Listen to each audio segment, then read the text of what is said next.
Welcome back, everyone.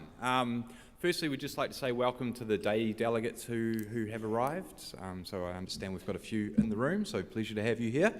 Hope you all enjoyed lunch, obviously, and also hope you enjoyed the TNZ sessions. Now, we thought after the TNZ sessions it would be quite appropriate to play the video that you've just been watching. And that video was from a recent FMIL run. Tourism New Zealand brought some travel advisors down to New Zealand and took them through New Zealand. So we thought best way to show you how they showcase New Zealand. So I hope you enjoyed. All right, I shall pass you over to Anna. So our final keynote speaker of the conference and for the afternoon is Justin Herald. And in the mid-1990s, with only $50 in his back pocket, Justin Herald decided to start his own business. He only had enough money to buy 4 blank t-shirts and have his logo printed on them. He sold those shirts to 4 of his friends and made 8, sold those and made 16, then 32, then 64, and at last count, his company Attitude had sold over 150,000 units. Attitude currently sells its brand in nearly 2,000 stores throughout Australia. You've got some fans in the room, Justin.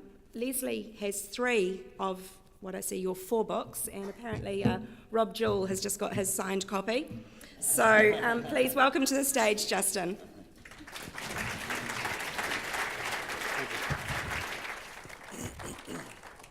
Hello. Hello. You're supposed to be friendly. Look, I am obviously from Australia, and in Australia we talk really fast. So just pre-warning you that I'm going to be talking fast. And if you need translation, I'll give it to you later on. Look, I've got a lot to put into this presentation. I'm just going to talk about how I did what I did in business and how I own 18 businesses now, but how they grow. And I do exactly the same thing since day one with my first business as over all of them. But before I start, does anyone remember the Muppets?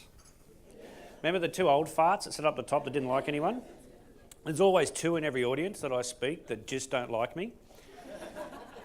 Just in case you are one of those Muppets, I don't care, right? But if you are one of those Muppets and you're thinking to yourself, well, what's your business credentials? Why are you on stage? Why aren't I on stage? Because I get it all the time. I'm going to give you my business credentials right from the start. I've never done a profit and loss, never done a forecast, never done a budget, never borrowed money, never had an overdraft, and the only thing I passed in school was recess. So that's my business credentials, right?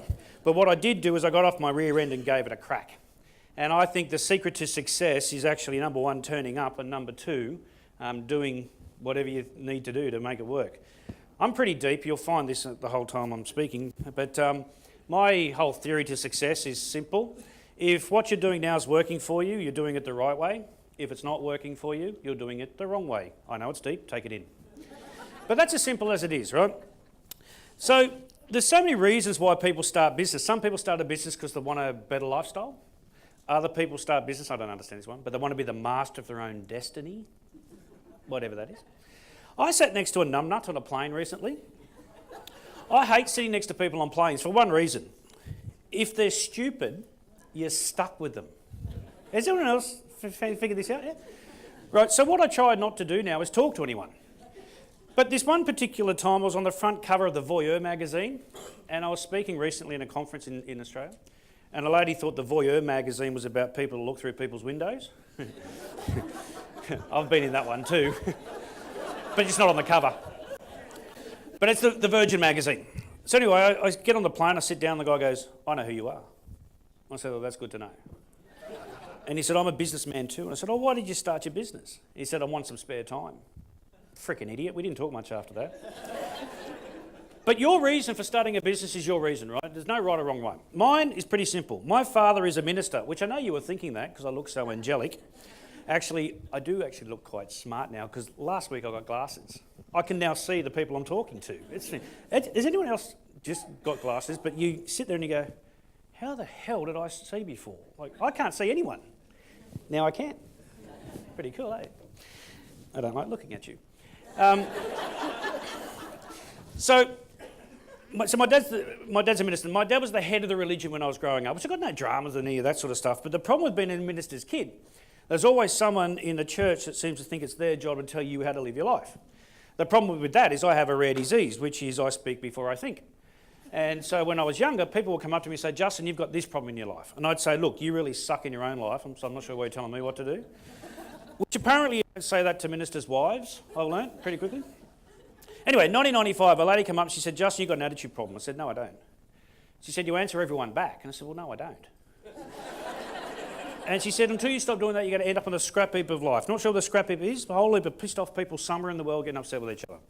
The only reason I decided to start a business, which wasn't even a business at the start, but the only reason I decided to do anything was wholly and solely to piss this lady off in my father's church. That was my business plan. No more, no less. So when you start a business, as we all know, you've got to go do your research. So I went and did my financial research. I went to the local ATM machine, put my key card in it, and at age 25 I had $1.25 in the bank, which you can't upset anyone with $1.25. So I rang up my little brother Dean. I said, Dean, I need to borrow some money. He said, why? I said, because I want to piss off so-and-so in Dad's church. He goes, all right, here's $50. So with that I was filthy rich. Then I went and did my market research. My market research was pretty simple. I had a Mini back in those days, but I had no petrol in the Mini. And I didn't want to use the working capital, I know all the words now, the working capital for fuel. So my parents gave me $5. Now, if you've ever owned a Mini, $5 gets you a very long way. My research was how far will they get me and back and how many printers are in that area. There was one.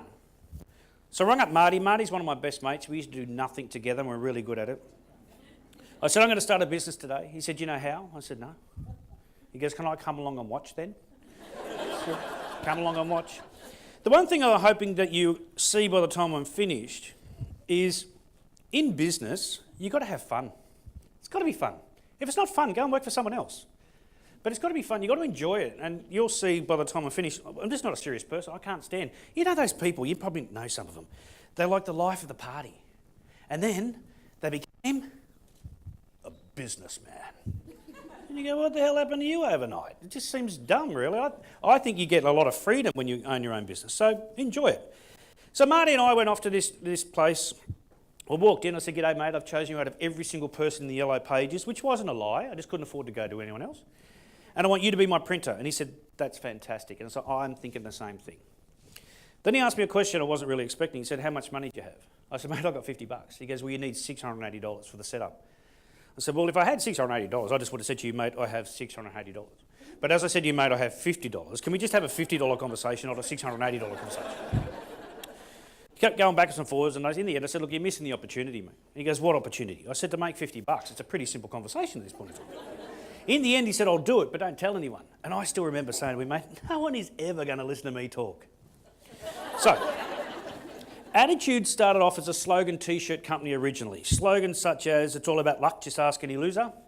I don't have an attitude problem, you have a perception problem. My personal favourite, sarcasm is just another service I provide. Sold 3 of those shirts to 3 of my mates. One of them was my brother. And Dean said, I just gave you $50. Why do I have to pay you 20 for a shirt? I said, because I'm a businessman, Dean. This is the way it works. We all went to church the following Sunday. We all walked in at the same time. We all sat on the front row. We all had the same T-shirt on. And this lady walked in and she was ticked. It's the best $50 I've ever spent in my entire life. Now, I wasn't expecting a great deal from that. I was just going to come up with another idea to upset the lady the following Sunday. That was the plan. But on the day, people come up and said stuff. In business, you need people saying stuff to you that you're not expecting. That's the way you grow a business. I'm very much consumer driven. You need your consumers to actually sort of give you some ideas on how to grow.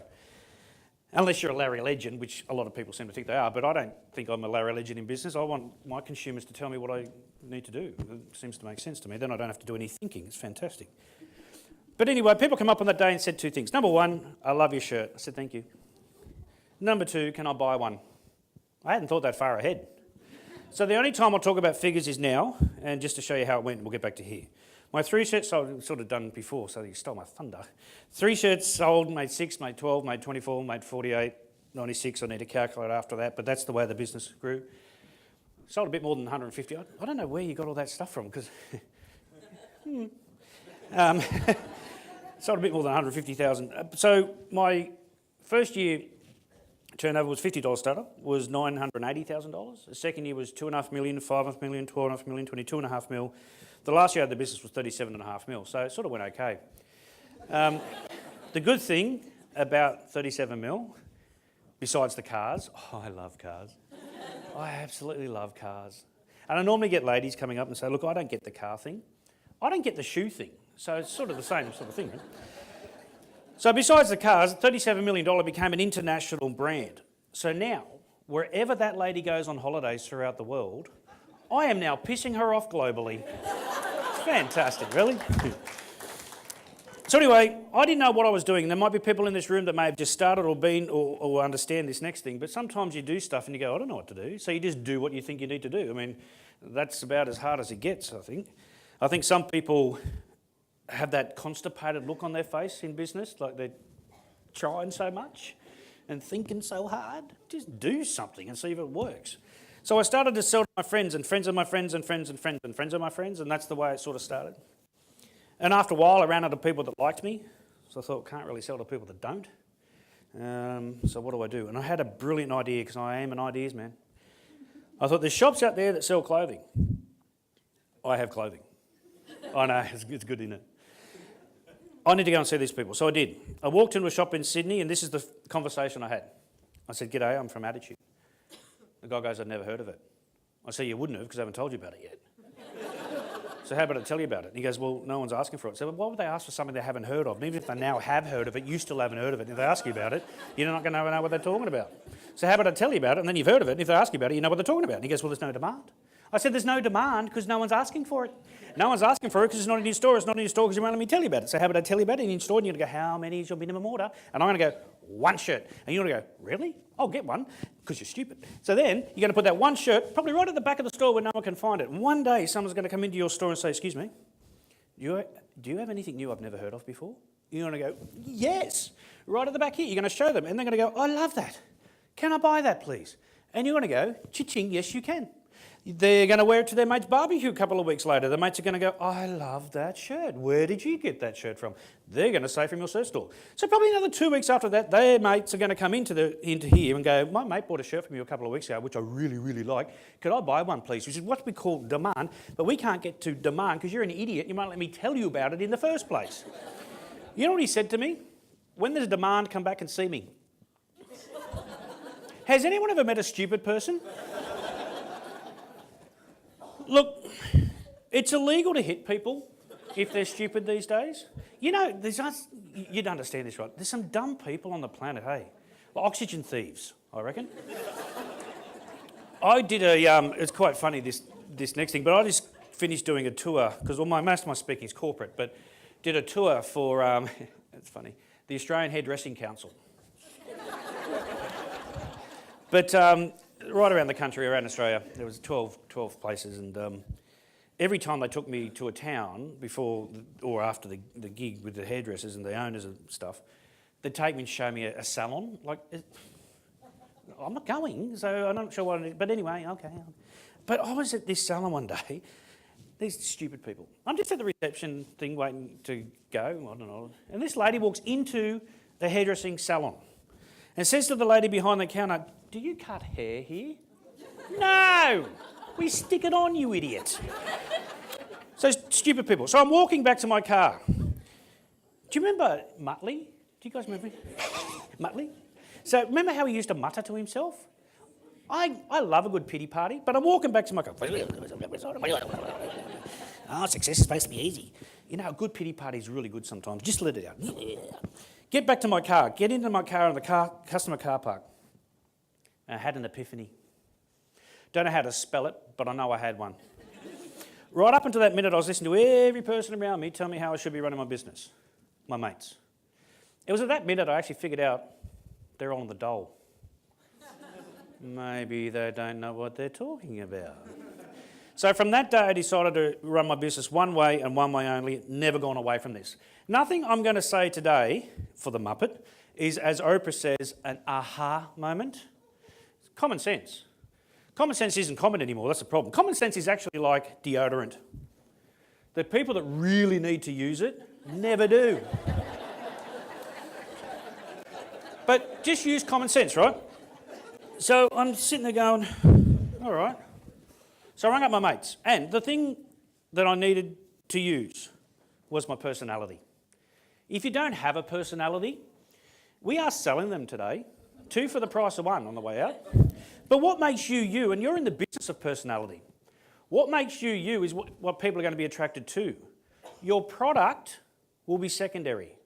Personality is always first. Trust me, I just got back from a holiday in Fiji, never going back there again. It's not like you're interrupting some people's lunchtime sometimes. Like, they're just nasty, narky people. Like, it wasn't fun. Like, you're in tourism. You're on a tour. Be friendly, for Pete's sake. But hated it. Hated the whole trip. So because what we need to do is actually realise that people are purchasing you at the same time, and what you are offering. So I decided I'm just going to be me.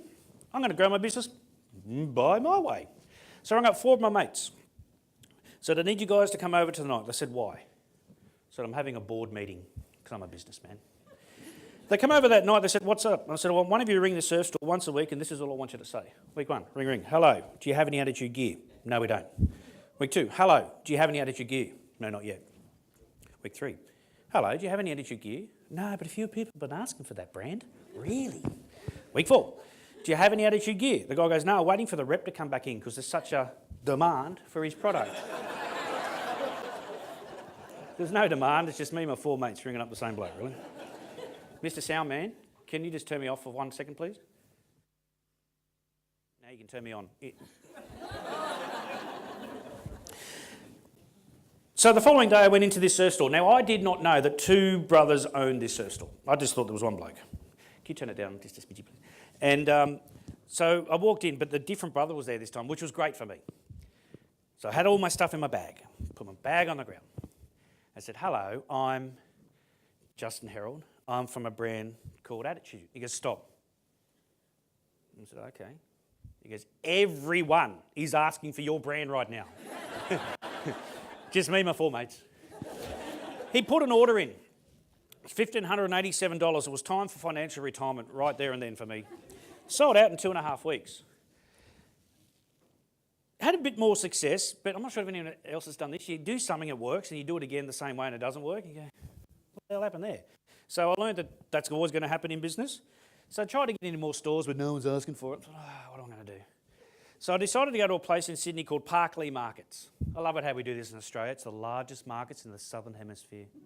There's nothing else in the Southern Hemisphere, really, is it? Like when people, besides yourselves, but which we love.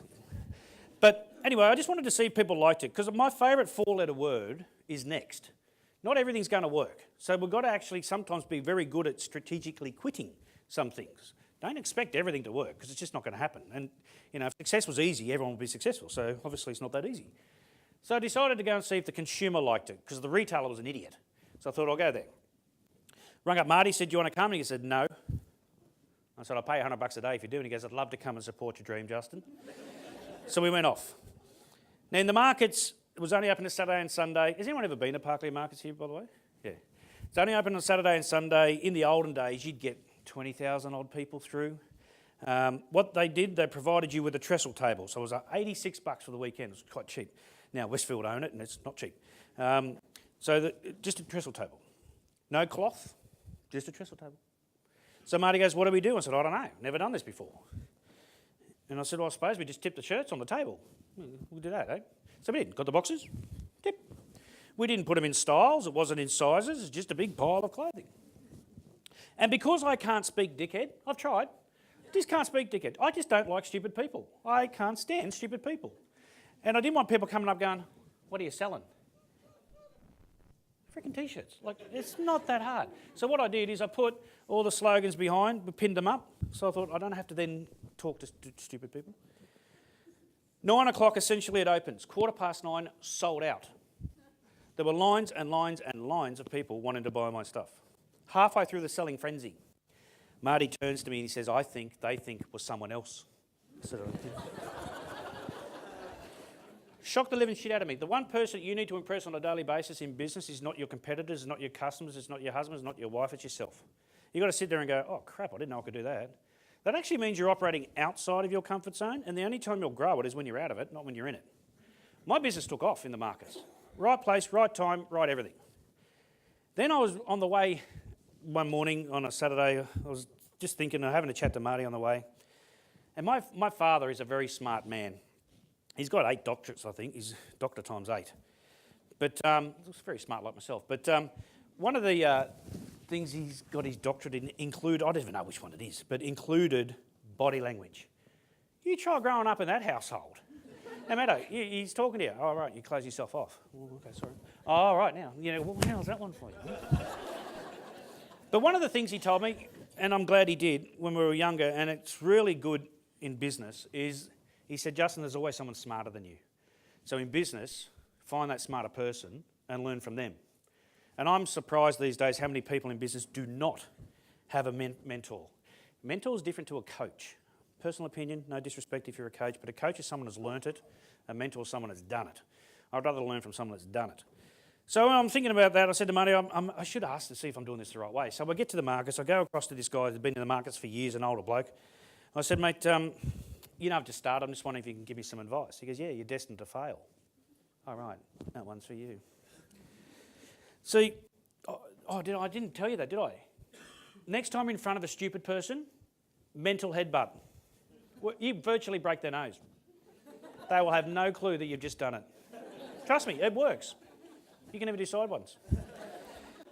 So anyway, I said, oh, why is that? He goes, it's a fad. I said, oh, look, I don't even know what a fad is, mate, but it seems to be working. And then he said, but it's too quiet in here. I said, well, I'm doing all right. But as he's talking, a whole lot of people started walking in. I said, well, here come some people. He said, I wouldn't serve them. I said, well, I reckon I know why you're quiet then. Thinking he's a smart bloke and knows how to read the customer, which I think is totally impossible. I said, why wouldn't you serve them? He goes, they've got no shoes on. Anyone ever been to any market? You don't get dressed up. And I said, look, I'll serve them. He said, why would you serve them? I said, because I've got no shoes on. Seems to make sense to me, really, doesn't it? And I started from that minute to notice, and I think it's worse today, unfortunately, the amount of people in business that prejudge their customer based upon what they think they need to look like or how they should act. Dumbest thing you could do.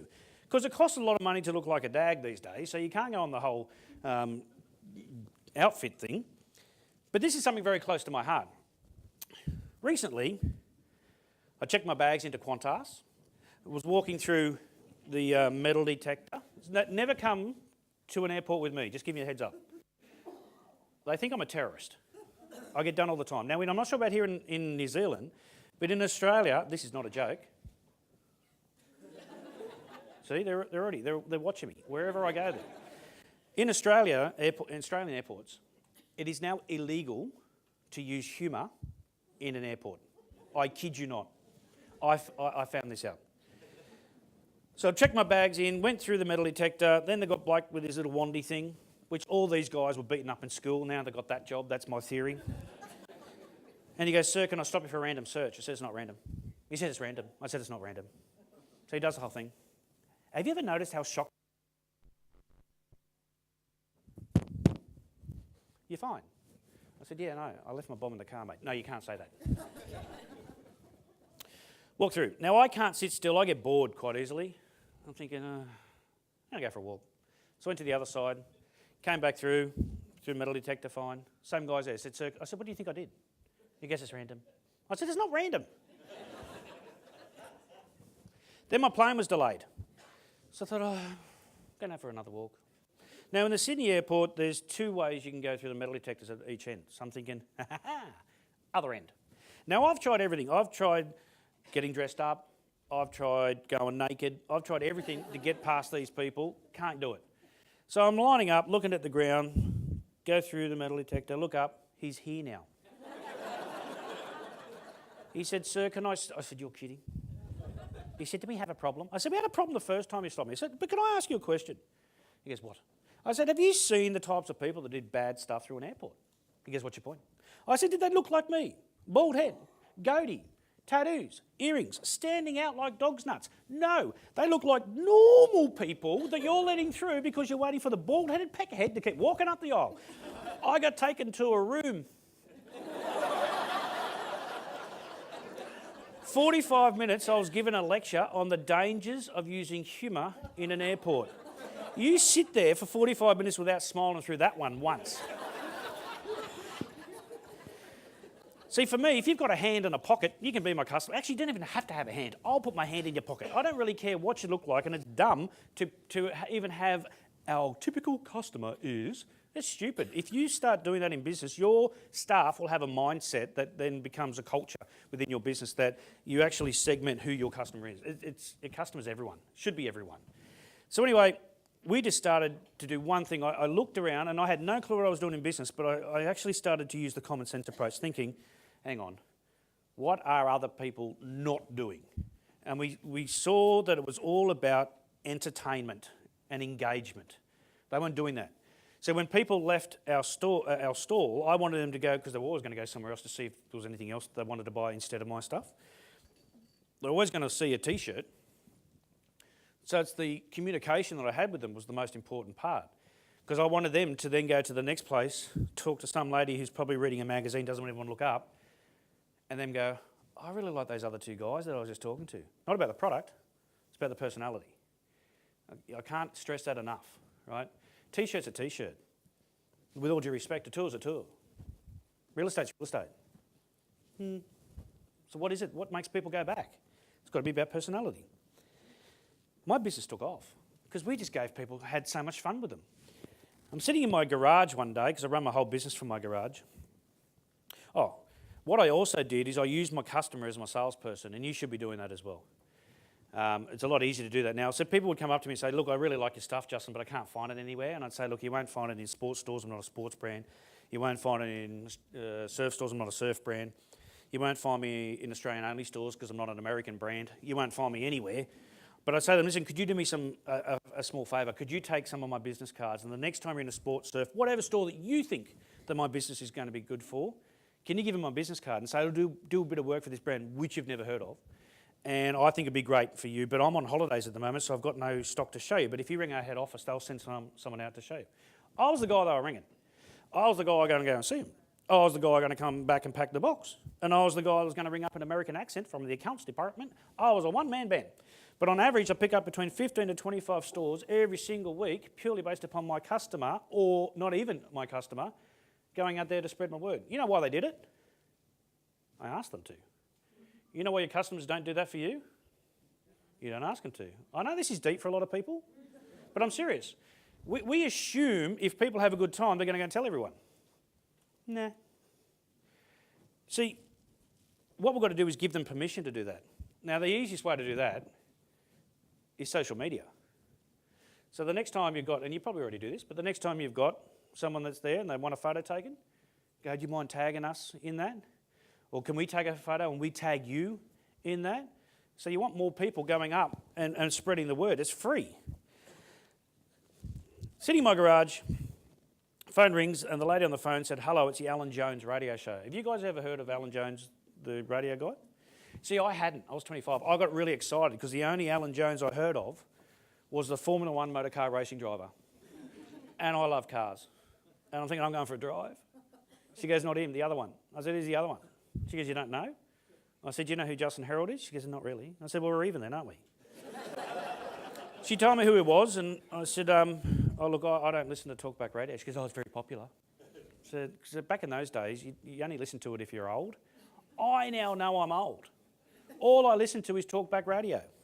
And I carry a hanky. Old. She goes, he wants you to come in at 7:10 tomorrow to do an interview on how you started your business. How did that happen? Someone that I knew that knew someone else that knew someone else that knew Alan Jones.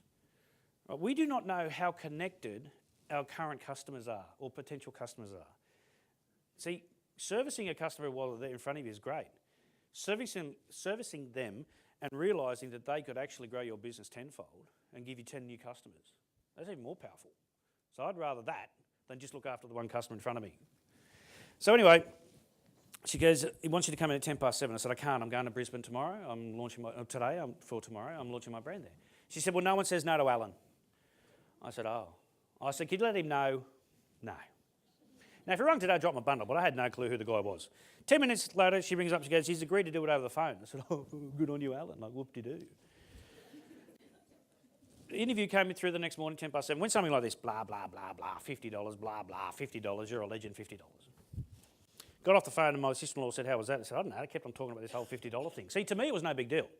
When you've got $1.25 in the bank and you're 25 years old, you don't tell anyone because it doesn't assist in picking up chicks. You keep it on the down low.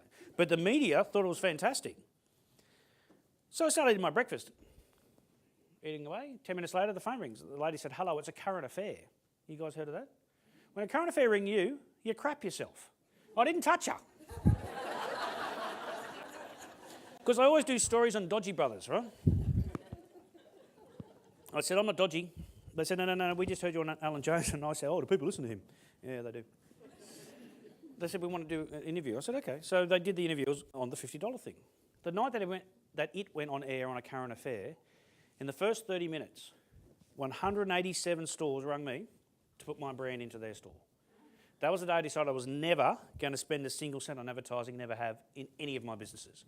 I use, some people say manipulate, tomato, the media to grow my business. Now, there's a great website which you may know of. Has anyone heard of Source Bottle? SOURCE bottle.com.au. It's an Australian one, but there's also, there might be a New Zealand version of it, but it's an Australian thing. That's where media now go and put on what they want to do stories on. There's always stuff in New Zealand. You can click on whichever country you want and whichever genre you want to be in. But if you want to get free exposure through the media, it grows your business. Look at it this way, like just personal opinion. Put an ad in the newspaper. Not sure how many people have recently picked up a newspaper and went, you know what, I'm going to read the ads all day. You don't do it. Or do you get on something like a TV show and get highlighted on a TV show where you've got 400, 600, 2 million people watching the thing for 3 minutes? Which one's more engaging? So, try and get some media attention. It will shock you with the outcome. Anyway, all this, and media feed off media. So I'm getting all this media stuff going. Everything's going off. The business has just gone through the roof. And I'm sitting in my garage one day. Would you mind passing me a piece of paper? Would you mind doing that for me? I'm sitting in my garage one day. Thanks, mate. And the phone rings. Now, before I tell you about that, you've heard speakers for the last 2 days, right? You know when a speaker starts telling a story and you go, where are you going with this?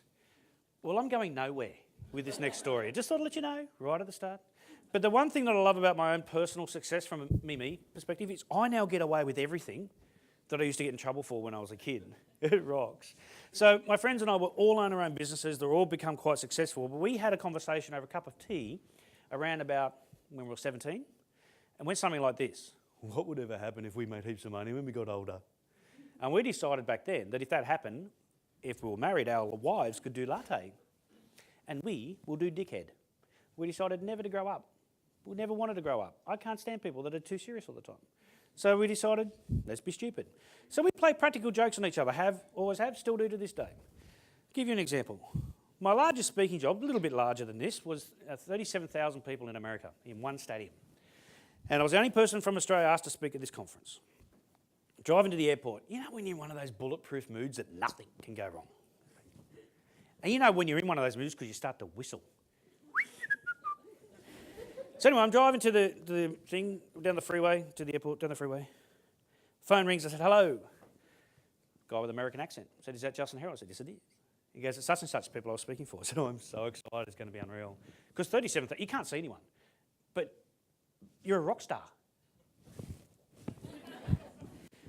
And they said, look, we did a survey last night and no one really wants to hear anything you have to say, so we've decided to cancel your flight. So don't worry about it, maybe next year's better for us. Hung up the phone. I won't tell you what I said right then, but I was no longer happy, no longer whistling. Looking for the phone number in my car of the company that booked me to speak in Australia to go and speak over there. Doing the angry dial. Have you ever done the angry dial? You bad person. About to hit the last number, my phone rings. I said, hello. So all my mates sit around a speakerphone going, sucked in.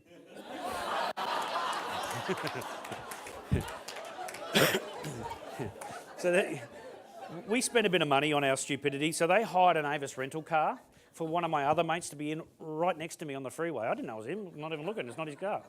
So he's on the phone because they knew I'd do the angry dial. So they knew when to ring. So anyway, they're all trying to get me back because I'm the king. Right? I've got the trophy, we have a trophy. I won't tell you what's on the trophy, but we have the trophy.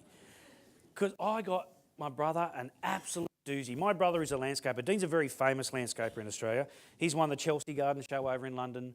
He's won every garden show you can think of. His average job for your backyard's about $2.5 million, so a lot of grass. But anyway, everyone thinks he's my older brother because he's always serious all the time. So I was at a party one night talking to some chick that was boring the crap out of me. So it looked like I was listening to what she was saying, but I was listening to the conversation behind me.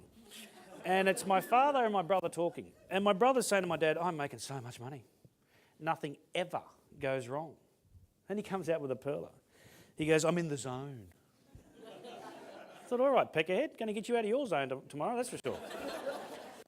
So the next day I ring up a local landscape supplier to the big job that he was doing. I said to them, listen, what's your smallest truck? They said 2 tonne. I said, wonderful. I said, how many of them do you have? They said, oh, we have 15 of them. I said, cool, can I get 30 tonne of sand delivered in 15 2-tonne trucks and cost 15 piles across the front lawn, please?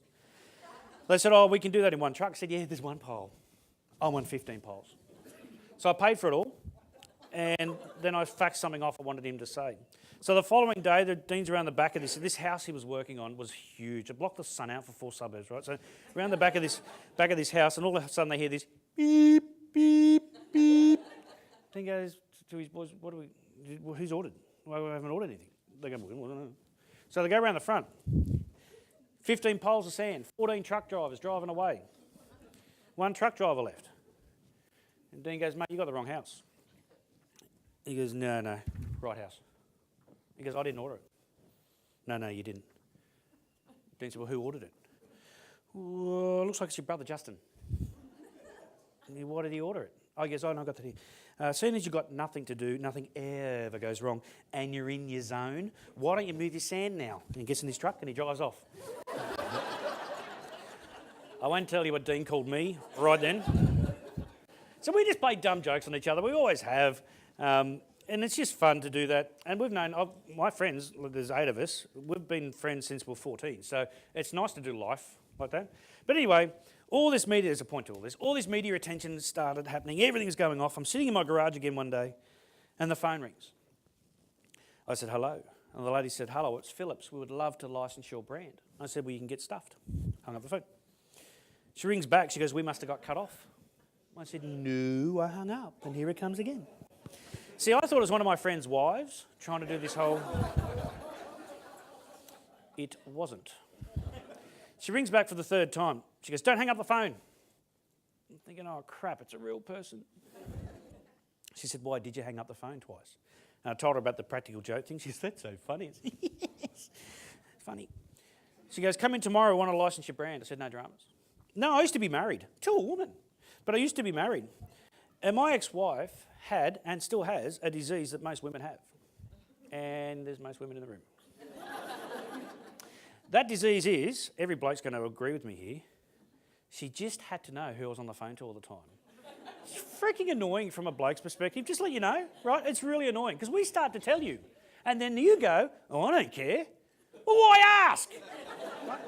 Anyway, I get off the phone, she goes, who was that? I said, that's Phillips. She says, what do they want? I said, they want to license my brand. She said, what's licensing? I said, I've got absolutely no idea. I'll find that out tomorrow. Want to finish in this last bit on the theory or the principle of opportunity. There's a lot of funky words out in the marketplace these days. I'm not sure if anyone's noticed. Like, it gets thrown out all the time, like, hey, Justin, what's your focus? Well, with these on, no, nothing. Are you committed? Well, yeah, I don't know. All these, what the hell are you talking about? I do a lot of business mentoring, which I thoroughly enjoy.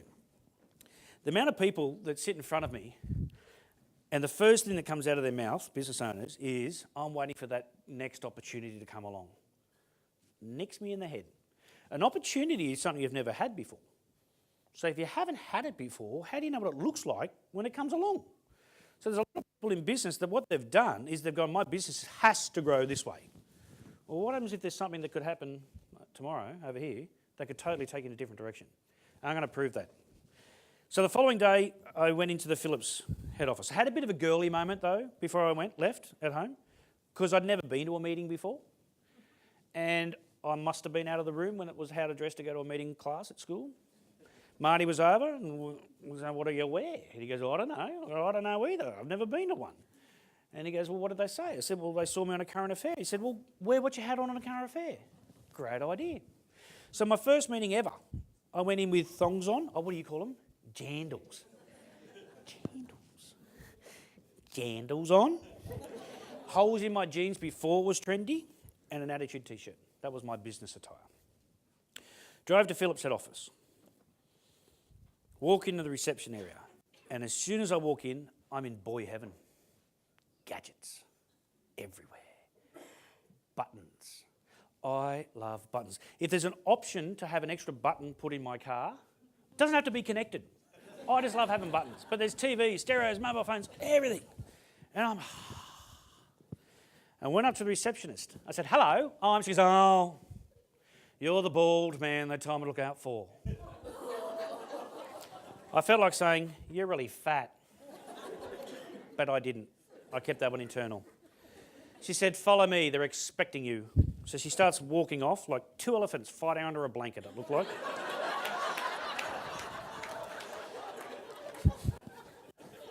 Sorry. So she starts walking off. I start following her. This guy comes out of his office. He goes, oh, you're here. That I am. Shook my hand, went back in his office. Thinking, how bizarre was that? Kept on walking a bit further. Another guy comes out of his office. He says, oh, I've been dying to meet you. I said, mate, me too. There you go. Went back in his office.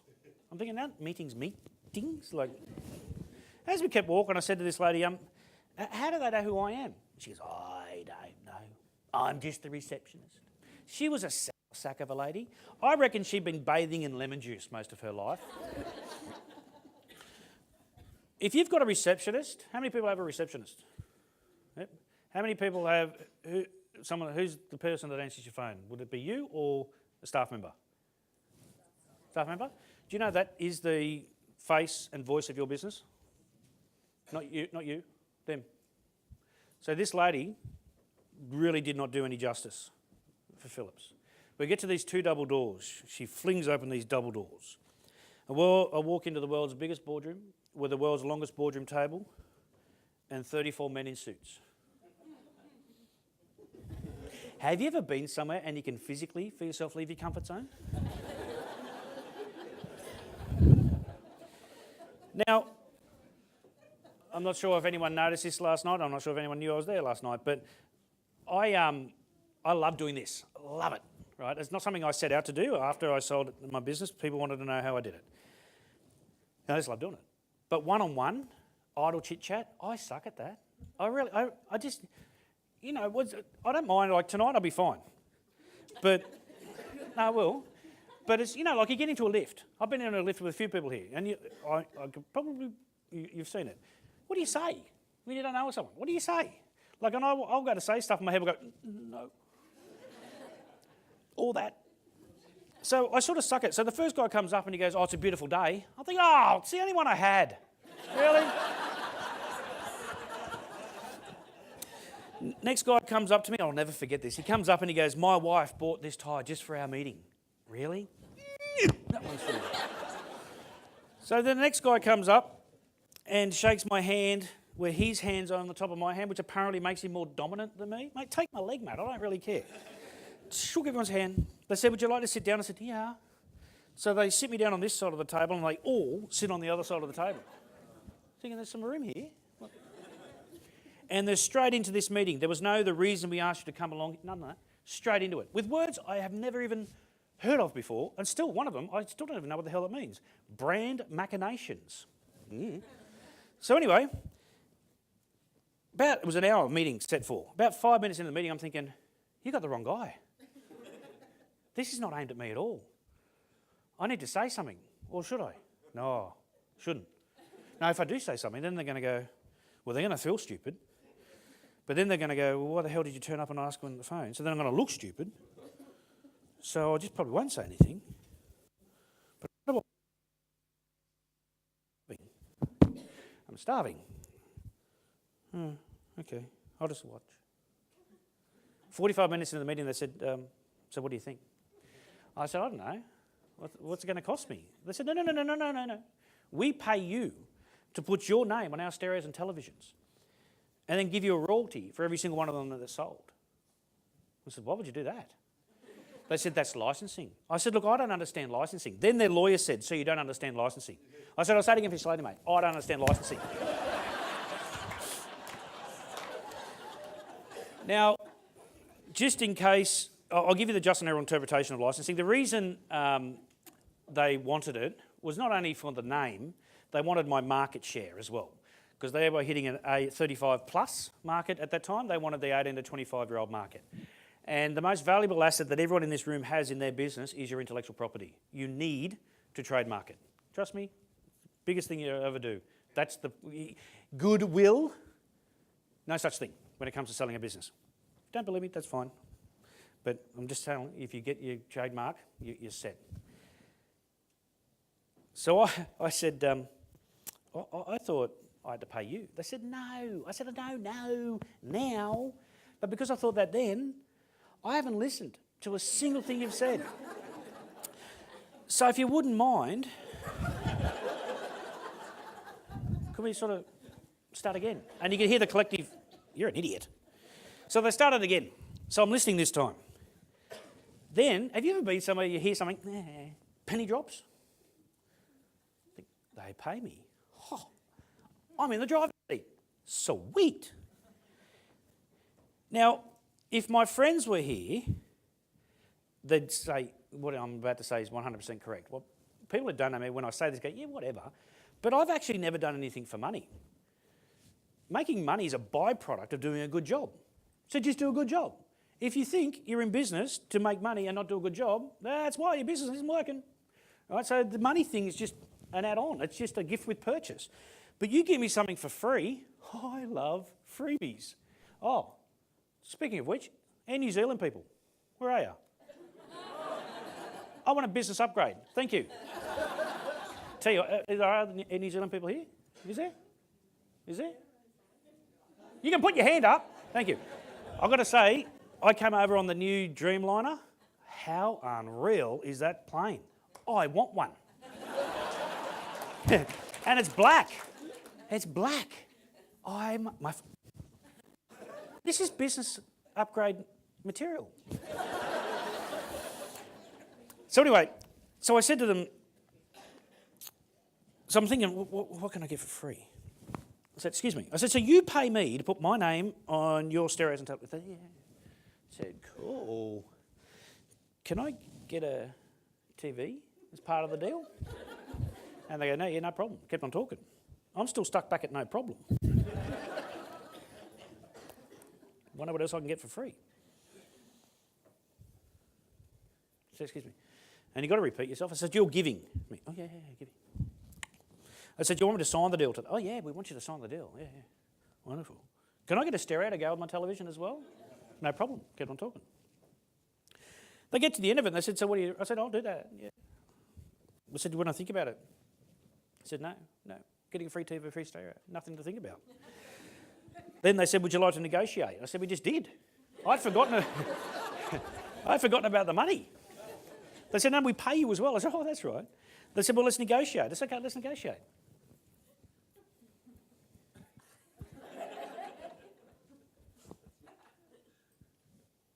So what are you doing?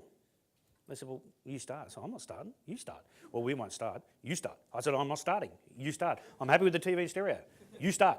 So then they said, well, we need to have a discussion. I said, I don't care what you need to do. I just don't want to start. Now, I'm in a huge room by myself. I'm expecting them to say, would you just excuse us for a minute? No. They all get up, go to the corner. Yeah. Now I'm in the room entirely at the table by myself. And you can't look in their direction because they've got the group spy looking to make sure you're not looking in their... And they come back, and some people say dumb stuff. They come back and they said, we've had a discussion. So I was here the whole time. I tell you where else has dumb stuff said? Football commentators. There was a classic last weekend. You ready for it? Oh, these two teams have turned up to play football tonight. Frickin' hope so. Anyway, they sit down. They get a piece of paper, they write a figure down on the back of this piece of paper, put it face down on the world's longest slippery boredom table and slip it across. Now, in business, as we know, it's all about being calm, cool and collected. I know that. I'm a businessman. So I get my piece of paper. How you going? Nice day. Beautiful day. You're kidding me. Now, has anyone ever seen a figure and it's so big that it's just quicker to count the commas. Now, I can't tell you the exact amount, but it was more than 3 times my second year's turnover, right? 7-figure deal. I've always been the king of the dumb question. First dumb question. Is it a full stop or a comma? They said, that's a full stop. Oh, sorry, that's a comma. And it was a 3-year deal. So I said, so this then gets paid over 3 years. They said, no, that's per year. Top half of my body was calm. Underneath.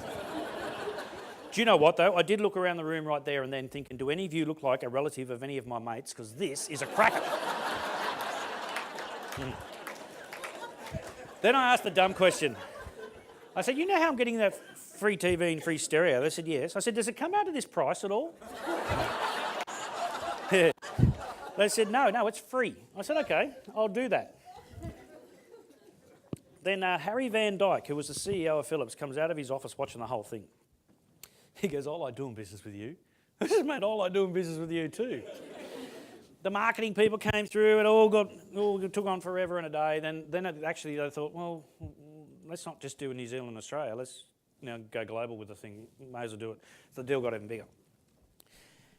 This is now, they gave me my cheque. Some people do not have a sense of humour. Like, I like making people laugh, right? So it's a huge cheque. I said, do you reckon I could get like one of those novelty checks? You know what the reaction was? I said, that was funny. So anyway, I get to the door, 4 hours into my 1-hour meeting. I said, oh, hang on. They all froze. I said, where's my TV and stereo? They said, we'll deliver. I said, no, bugger that for a joke. I need to take it with me now. They said, why? I said, because when I left home, my wife said, how long will you be? I said, well, hour-long meeting, 15 minutes to get there, 15 minutes to get back, hour and a half. Yeah, hour and a half. She said, well, make sure you come straight home. I said, where else would I go? She goes, probably to the pub with your mates. I said, I'm not going to the pub with my mates. I haven't even talked about it. She goes, well, you probably will. I said, well, I haven't even talked about it. She goes, well, make sure you don't. I said, I'm not going to even go there because I haven't even talked about it. She goes, well, if you do go there, you're in trouble. So I haven't even go there. I'm going to go there now because I'm going to need to have a drink after this whole conversation. So, but when I get home, instead of her going, she's going to go, where you been? I go, I've been at the meeting. She goes, no, you haven't. I've been here. I said, no. I've been at the meeting. Well, why did it take so long? Well, it took so long because I said this, I said this, then I said this. And she's going to go, you're an idiot. But if I walk home and I've got a TV in my hand, I am a legend. So I'd rather be the legend and not have the whole, why did it take so long conversation. Half the blokes in the room going. I said, so I'll take them with me now. They said, we haven't got any here. I said, yes, you do. They said, no, we don't. I said, yes, you do. They said, no, we don't. I said, you do. They said, where? I said, in the foyer. The sour sack of a lady you got working there, all she's doing is watching TV all day. I'll take one of them off the wall. I don't care. She goes, oh, then they go, well, we don't have any boxes for them. I said, I want a box. If I take this home in a box, for the next 2 weeks, I've got to cut it up and put it in little pieces and put it in my whiz bin. And halfway through that whole process, I'm going to say to my wife, you know what, I'm going to wait for the next council clean-up day. And she's going to go, you better not forget. And I'm going to go, I'm not going to forget because you're going to remind me about it every freaking 5 seconds. So instead of her, and then I'm going to be away on the weekend of the council clean-up day. So instead of her going, oh, he's left this really light box, let me go and put it out the front. No, she's going to leave it there to teach me a lesson. So when I get home from being away, instead of her saying, thank you so much for working for me and Jimmy Choo, not getting that, I'm going to get that, you forgot your box! And to pick a box in the first place. So we argue about a box. And once again, the guys are going, no box, no box.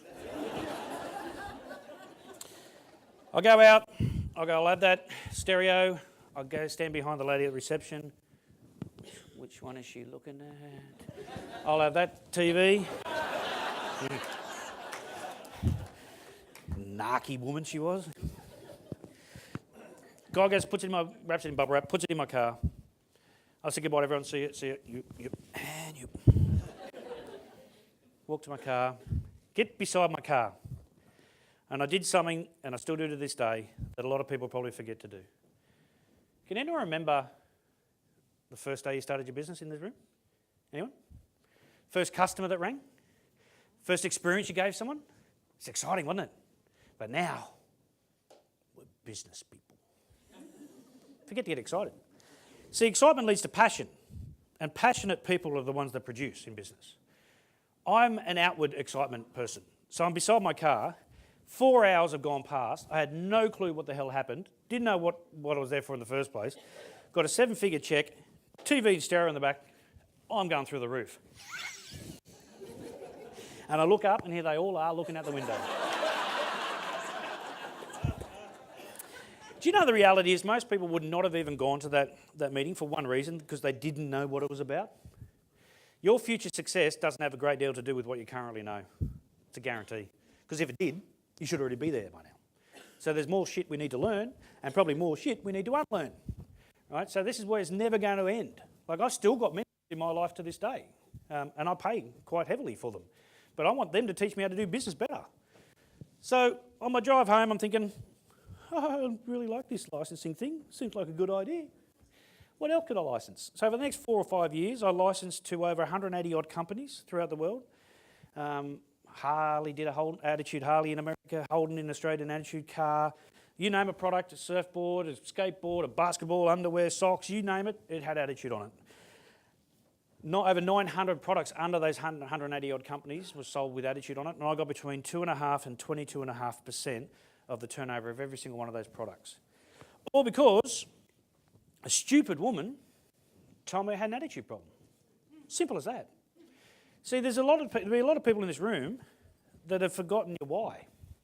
Why did you start? And it's not because, oh, you know, I'm really successful in business. Would have been a personal thing. See, if we come into this room and the lights are off, we've just got to find the switch, flick the switch. I still enjoy pissing off the lady. Thoroughly enjoy pissing. She hates it. She keeps telling, I get emails from her, you got to stop talking about me. So what I do today? Talked about her. I don't want you to write about me in any of your books. She's in every single one of my books. I will always I upset her. And the cars and the motorbike things, that's the reason I'm in business. And spending time with my 2 daughters. But that's why I do what I do. And what I do is just the thing I do to get the stuff and the experiences that I want to experience. So that being the case, I want to make sure that if I want to experience good stuff, just do my business well. It's a byproduct. Sold Attitude about 10 years ago-ish. Got bored. I was only working 2 days a year. It was. And so that wasn't that much fun. And someone wanted to buy it, so I said, okay, we'll sell. And now I own multiple businesses. I've got a new app that's about to launch in about 2 weeks. It's actually with Apple now. I hate bad service. Can't stand bad service. So, and most people don't like it either, but most people don't complain. Now you can. Serve Me Right, it's called.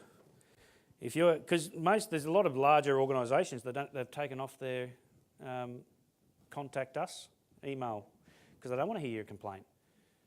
Now they will. So you can have a whinge or compliment, either or, and it will directly go to the social media pages of that organisation. They're going to hate me. But, you know, as a small business owner, you give good service every day. Well, you should be. Large companies don't seem to give a flying fig. I'm a bit over that. Why do I have to give the service all the time and not get it in return when I'm dealing with larger companies? So that's one of my businesses. I've got a lot of other businesses, and I mentor a lot of business owners as well. So that's my little spiel. I just want to finish with one last story. I have 2 daughters.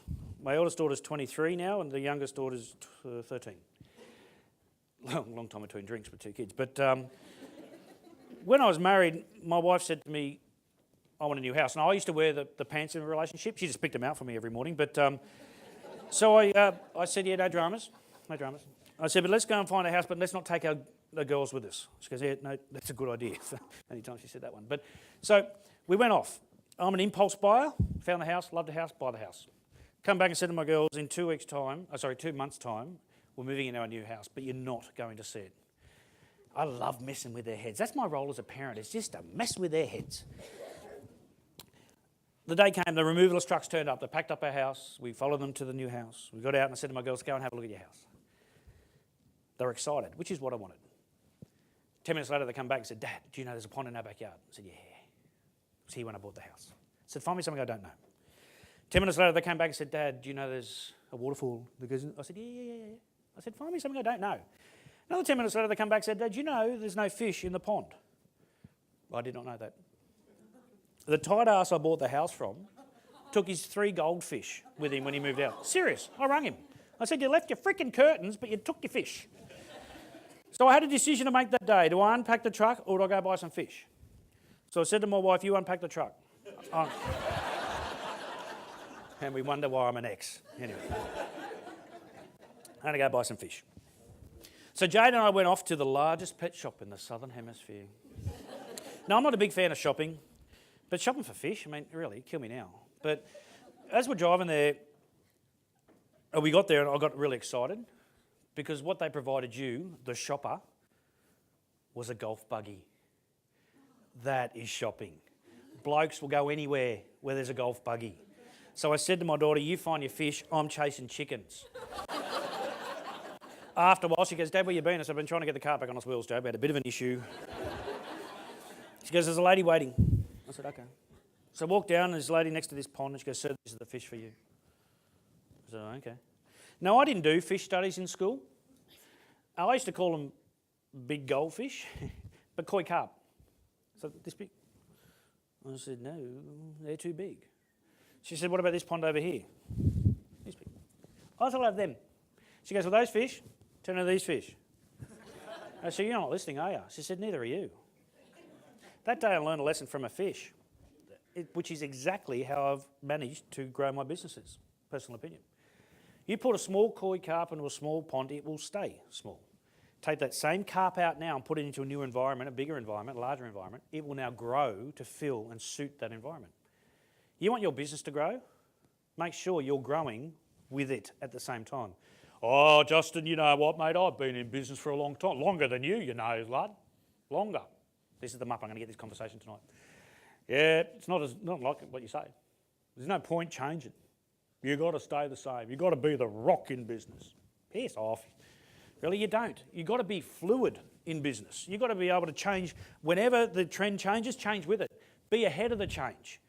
But the more you grow with your business, like if you said to me 19 years ago, oh, okay, we'll go back. If you said to me at the start of my business, in 7 years' time, your business will be turning over $37 million a year, I would have gone, you're an idiot.